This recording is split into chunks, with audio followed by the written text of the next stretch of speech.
Hi, I'm Jess, And I'm Paige. and we're the broadcast. Babe.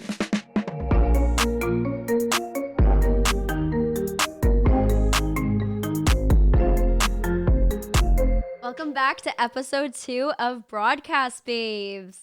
We are so excited. We got all the stats of the first episode, and we're really excited about how it did, and we're just excited to get this started. Yeah, we're so grateful and happy, and we couldn't even express how much we appreciate all of our listeners and everyone that checked out our YouTube video and followed us. We're so excited about the whole thing. Yeah, I feel a lot more comfortable this time. The first time, I'm not going to lie, I was a little nervous, a little tense, but now I feel loose. I'm excited. I'm ready to go. We're going to be professionals in no time. Professionals in no time. They're following us through our broadcast journey and our podcast journey, so Yeah, you guys can learn with us. for sure. So this episode today, I'm just going to break down how it's going to go because this is our first official full episode. Our topic of the day is going to be based on motivation and reprogramming yourself and how to achieve the life that you want. I think that's a great episode just because it's applicable to all career paths, and this is stuff you can implement in your daily life.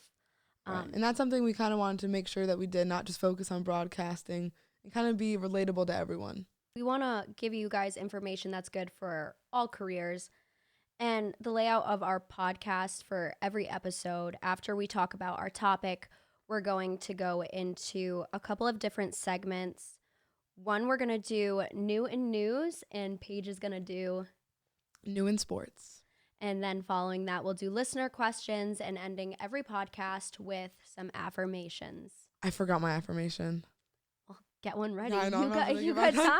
I We're know. just in the beginning right now. We'll let that marinate throughout Yeah. I'll come up with one. You'll by get the end. inspired. This whole episode is about motivation and positive thinking. Yeah, very true. Yeah. So I want to ask you, because you're only 20 years old. You're one of my younger friends and one of the most motivated of my friends. And I've always been so impressed by that since I met you. And I wanted to know, have you always been that way, or is that something you've kind of cultivated as you got older? I have not always been this way. Honestly, it kind of developed during COVID, kind of similar to how yours developed. In high school, I always got good grades. I was pretty focused, but I had no idea what I wanted to do. Then going to college, I still didn't know. So I didn't really know how to be motivated because I didn't have my why yet. I think that's the main part of becoming motivated, is finding your why. So then once I found why I wanted to be successful and what I wanted to do, during COVID, I got time finally to really think about how to do it. So I set up a whole journey. I made a vision board. I went to the dollar store. I got markers. I got glitter. I made a whole vision board about what I wanted my future to be. I actually think that's important to do every year, every 2 years, just to trying to stay focused on your goals. But I started getting really motivated when I figured out that I loved sports, because I saw what the possibilities were, and I knew that I had to be motivated in order to get there. So I didn't become really motivated until probably 2020, 2021. And then since then, I've just found it really important to stay focused, to stay motivated. And we'll go through this throughout the episode, but honestly, it takes sacrifices to be motivated. And I'm sure we talked about last episode how when you went to Miami, a lot of distractions happening, and that's such a big thing, especially in college. It's so easy to get distracted, and I definitely did my sophomore year, last year. I had my times where I lost my motivation, but I think that's very normal, and you have to realize that sometimes you will lose your motivation, but then it takes discipline to get back into it. Yeah, I think everything in life, everything ebbs and flows, and you just have to figure out how you can get back into your routine. And routine is so important. Are there special things that you do, rituals that keep you motivated? Honestly, right now, I just feel like there's so much going on with the podcast, my internships, that it's easy to stay motivated because I always have stuff to do.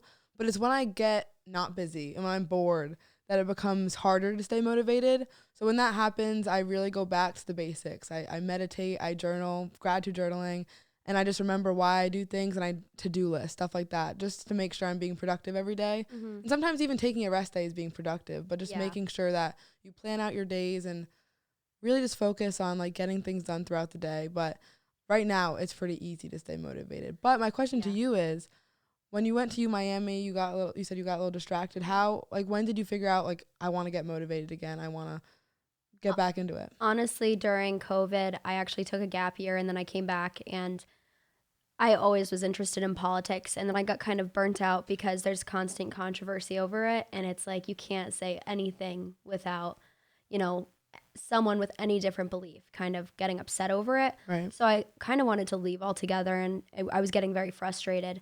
But as COVID came around and politics and election year came around, I just couldn't help but be interested in it again, and the combination of getting that field experience in the broadcasting just really got me motivated and made me want to start back up again. I'm glad that you started talking about how, like, if you just keep doing things, you'll stay motivated, because talking about routine, I think it's so important how you start your day.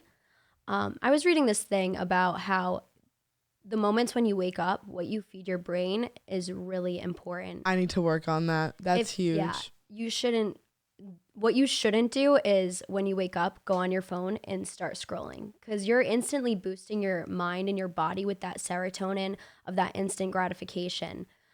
But if you do that, your body's going to want that for the rest of the day. So the rest of the day, you're going to be less motivated, and you're going to want to be on your phone more. Is that true? It is true. And if you practice it, and if you do something, if you get up and journal, if you pray, if you do yoga, meditation, anything like that, whatever you do, you're going to want to start doing the rest of the day. And as time goes on, every day that passes by, it gets easier and easier, and it just becomes part of your routine. So in the mornings, like when I first start out my day, I do try to stay motivated throughout the day, but I do find myself constantly wanting to like check my phone.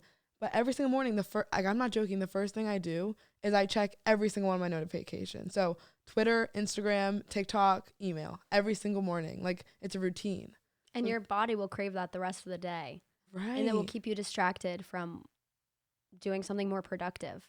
So that is a great tip, Jess. Did you ever see that speech from, I think he was in the military, and he talks about how the most important thing to start your day is making your bed?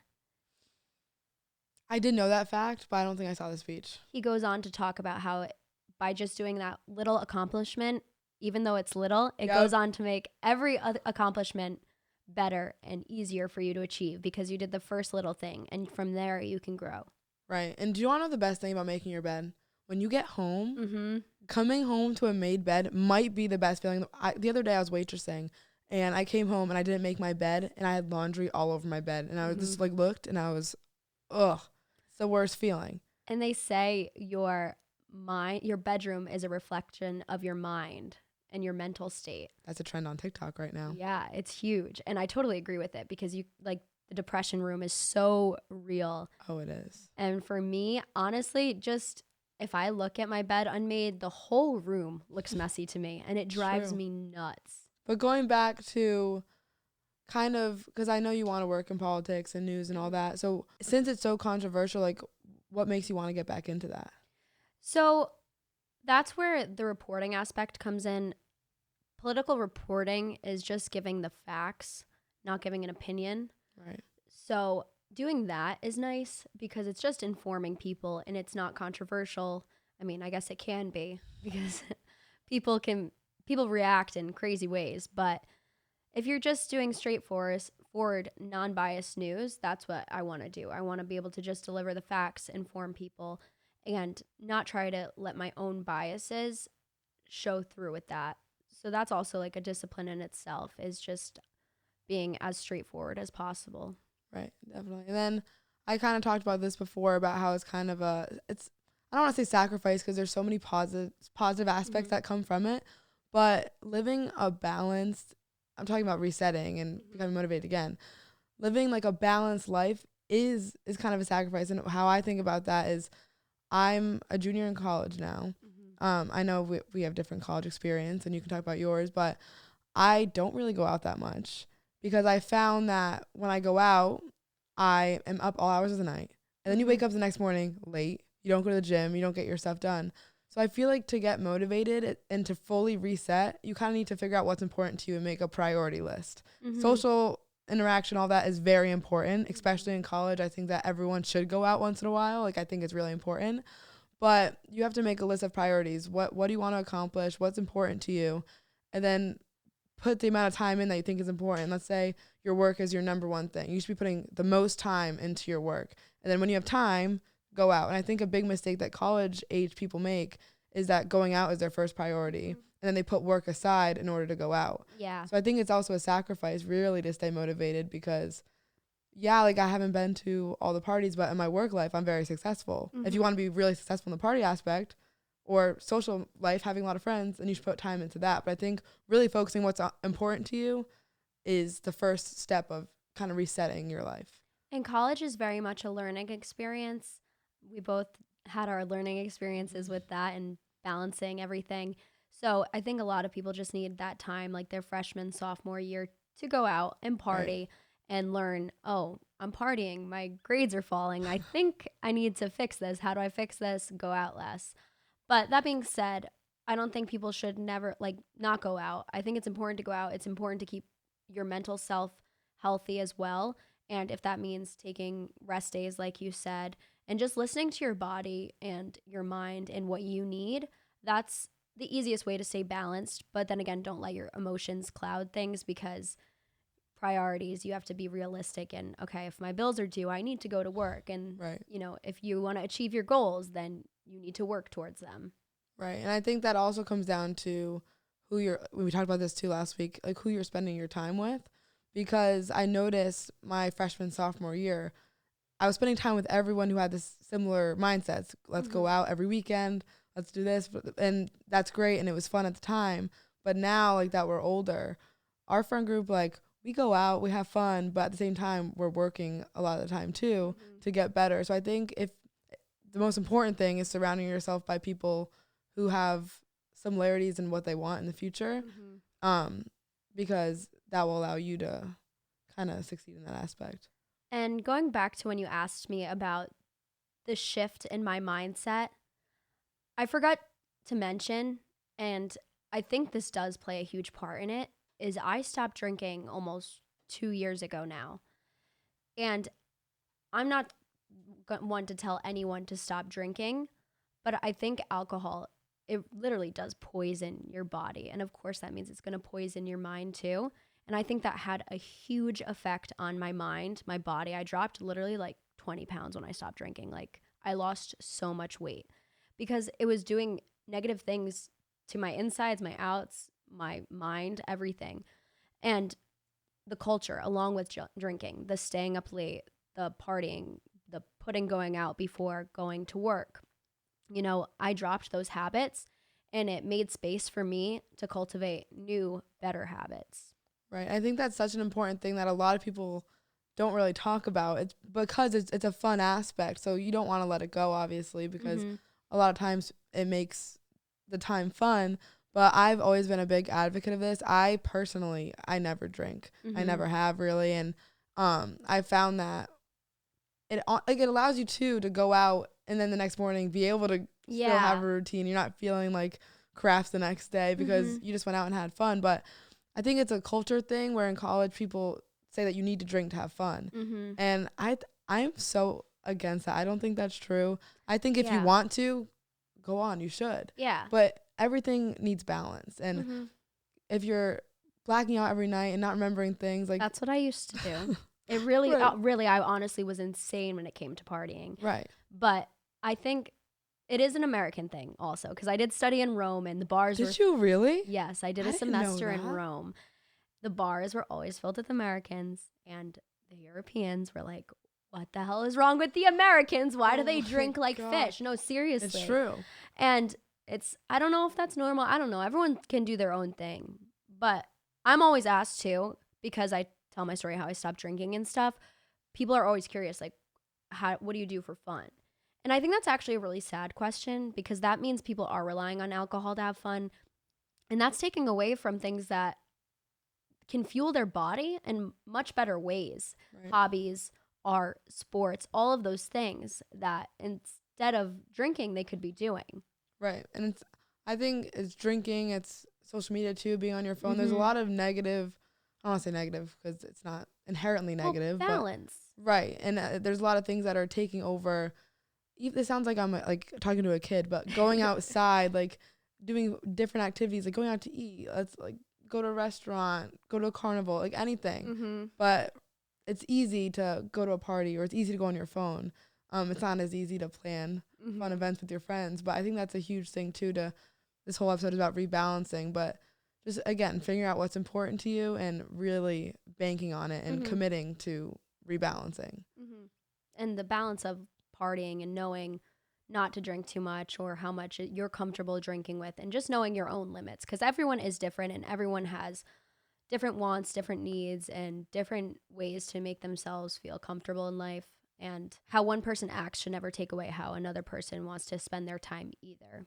So it's important to just learn about yourself.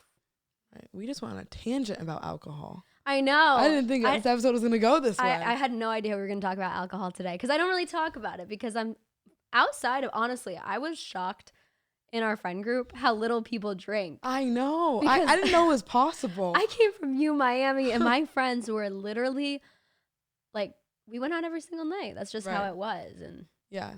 And that's what's great. Toxic. I'm telling you. That's what's great about this podcast too, is because I feel like you went through that time of your life. I didn't go through that part of I didn't drink, but I did go out a lot, and I would get home at like 3:30, 4, and I was just like, what am I doing? Like, yeah. And at some point, it's just like I would go to a party, and then I would just be standing there, and I'm like, why am I, like, I'm just here just to be here. Like, there's no reason. And I would just stay just because everyone else was staying, and it's not even like anything was happening. I have this thing, when I stay out late and I'm in group settings, I go home and I physically and mentally feel depressed. It's like I can feel my social meter run out, and I can feel the energy drawn from me. Whereas if I'm hanging around my close friends and we're just being ourselves, I can feel the life come back into me. And same with doing hobbies. And like, I went snowboarding today, and I can literally feel the life come back into me. Even though my body is physically tired, my mind is just fueled so much more. Right. Jess went snowboarding today by herself. I did go by myself. Mind you. I'm limited on the people that I can go to, and people have class and work, and I had nothing to do today. So I was like, I want to go. Jess is a snowboarder. So she goes to, there's this place, Wachusett's, near our house, and she messaged in our group chat. I was like, who wants to go to Wawa's? And I know Jess always says that I don't know anything, but I was like, the grocery store in like South Carolina, like, what do you mean Wawa's? She's a snowboarder at heart. She loves snowboarding. We gotta get that damn jar. When you don't know what something is. That was your fault. That was your fault. I should have brought a jar. I told my sister about that story, and she was like, I would have thought the same thing. Wawa's? We're from Rhode Island. We're an hour away from Wawa's. Wachusett's. Wachusett. Oh, God. That was really cringy. We might need to cut that. Should we go into our... Well, actually, do you have anything else to say about motivation rebalance? Yeah, I think there's more we can touch upon. Right. Especially... Wow. I'm excited about my news. So continuing with positive habits, how do you implement manifestation, affirmations, prayer, any of those habits into your life, and how do you think that positively affects your daily self and your career?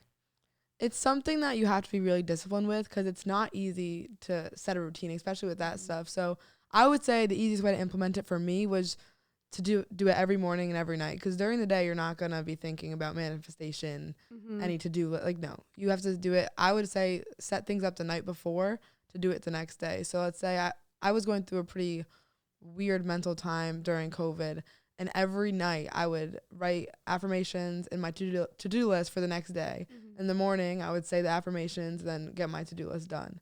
So the easiest way to do that would definitely be to do it prior, like the day before, just to make sure that you get it done. But it definitely, manifestation is everything, literally everything. And I think I learned that honestly through you, because I never really believed it. I was just like, maybe. But I found that when you put yourself in your future self position, and like you kind of like, your brain has to be in the future, even though it's important to be present. But like, time is linear, so we exist in the future already. Right. Exactly. So our future self is already out there thriving. Right. And I said this on my private story the other day. I need to add you that, by the way. Oh. I'm sorry. Oh, exposed over here. Sorry. I was just thinking, I was like, I said, what did I say? I was like, who I'm going to be is who I am. So who I'm going to be is career-wise. the best silent reporter in the world. That's what I want to be. You already are. You need to put yourself in that perspective. So, and I put it in perspective as well when because I report for URI basketball. I'm a sideline reporter, and everyone like asked me like, why do you dress up so much? Like, why do you get yourself together so much? It's because I'm dressing how I'm going to present myself for who I want to be in the future. Mm-hmm. So I'm going to dress like I'm on the sidelines of the Super Bowl, even though I might be at a URI basketball game, because that's what I want to do. And the face you show the world is really important. Right. And for broadcasting specifically, anything that you do now can be used to represent yourself in the future, going to your reels, to show an employer. So everything that you do is going onto your resume and is an audition. Yeah. So I think it's super important to present yourself. And Paige always has fire kicks. Throwing that out there. Literally? Okay, not right now, but have like slippers on. the broadcasting, her shoe game is always good. I have about 15 pairs of Dunks. I love my Nike Dunks, the colorful ones. I appreciate you saying that because I try. The Fruity Pebbles. Fruity Pebble Dunk. I got bashed for those. I liked them. And I didn't think you should have taken the laces off. I put them back. Good. So my Fruity Pebble Dunks, they came with white laces, purple laces, and Fruity Pebble laces. And I put them on Instagram, and everyone was like, those are the ugliest shoes I've ever seen. And I spent a pretty decent amount of money on them. Yeah. So I was like, so I put on the white laces, but they weren't the same. I put the Fruity Pebble laces.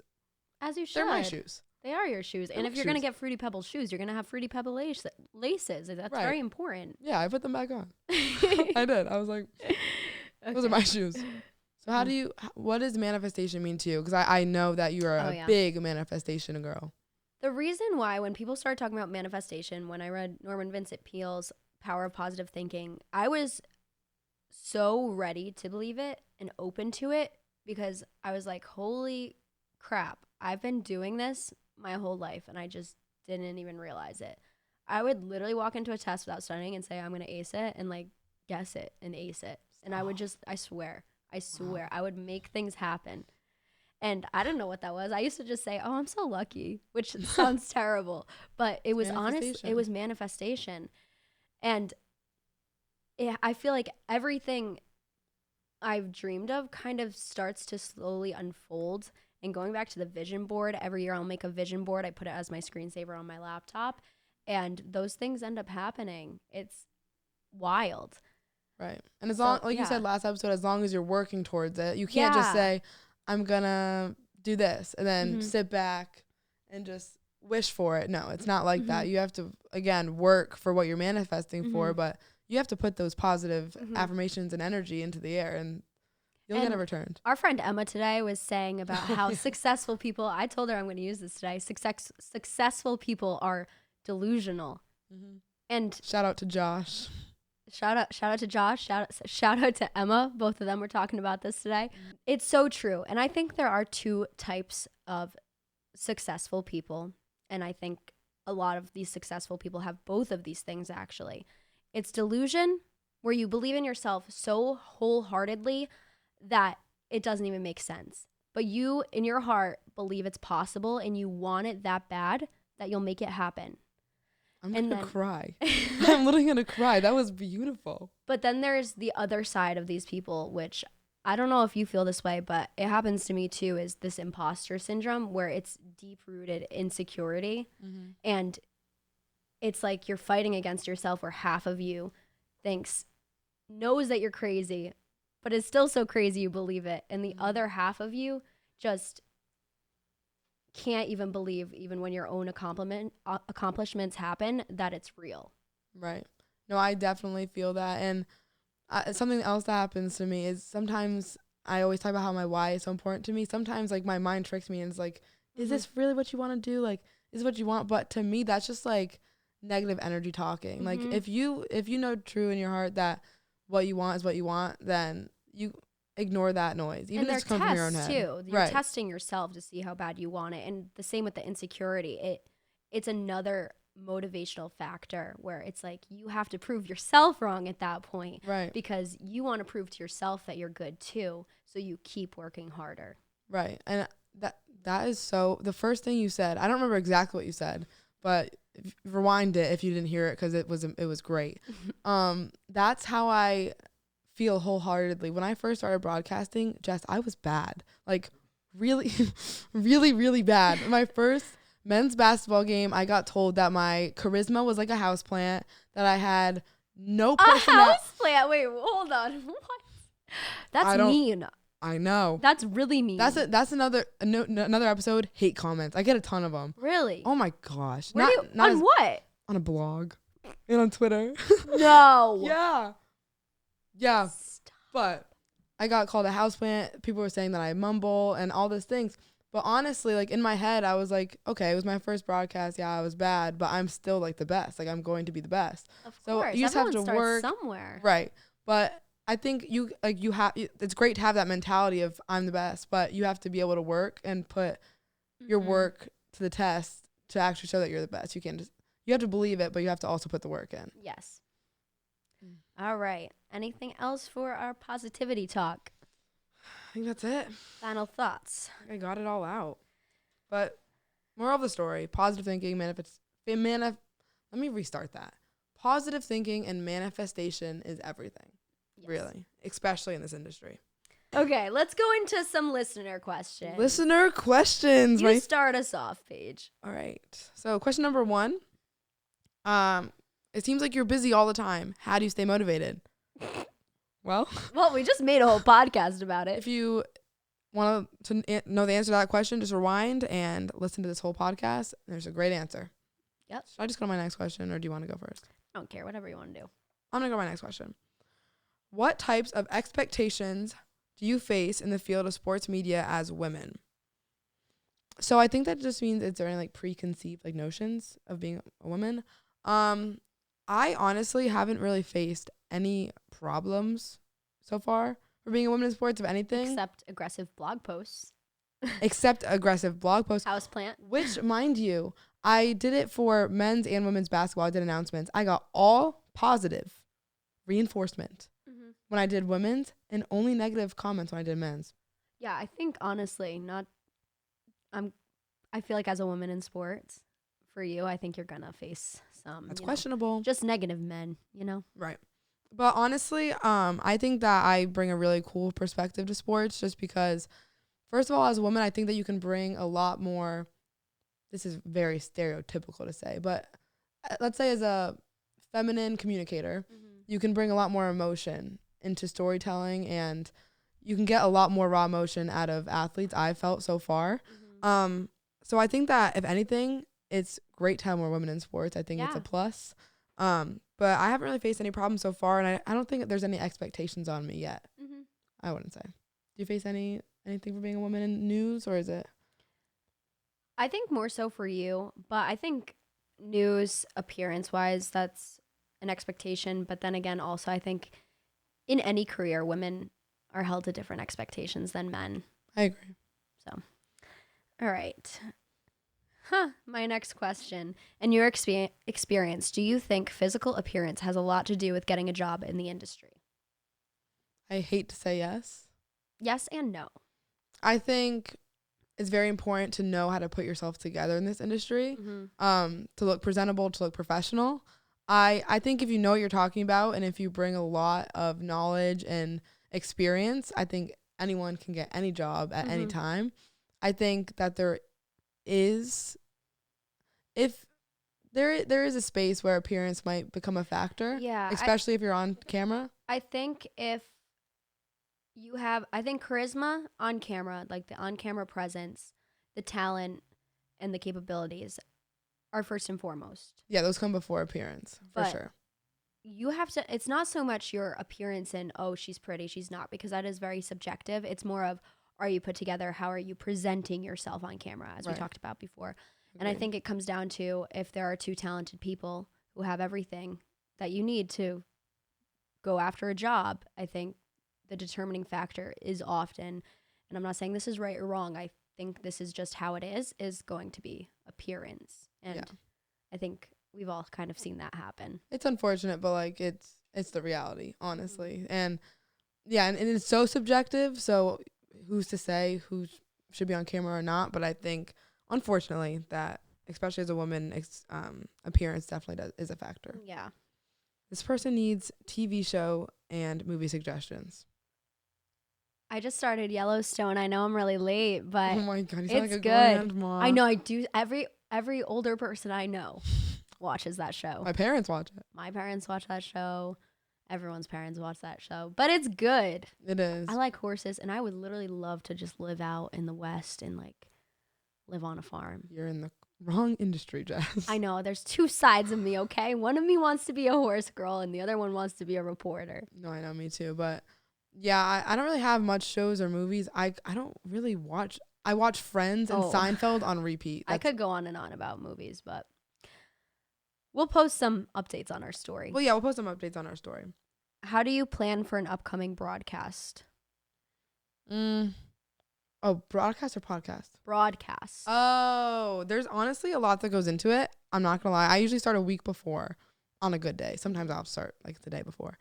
But ideally, I would get an interview with, there's media availability, so I would get an interview with 2 players and a coach beforehand. And I haven't done this yet, but trying to get interviews with the other team's coaches just to get quotes and information.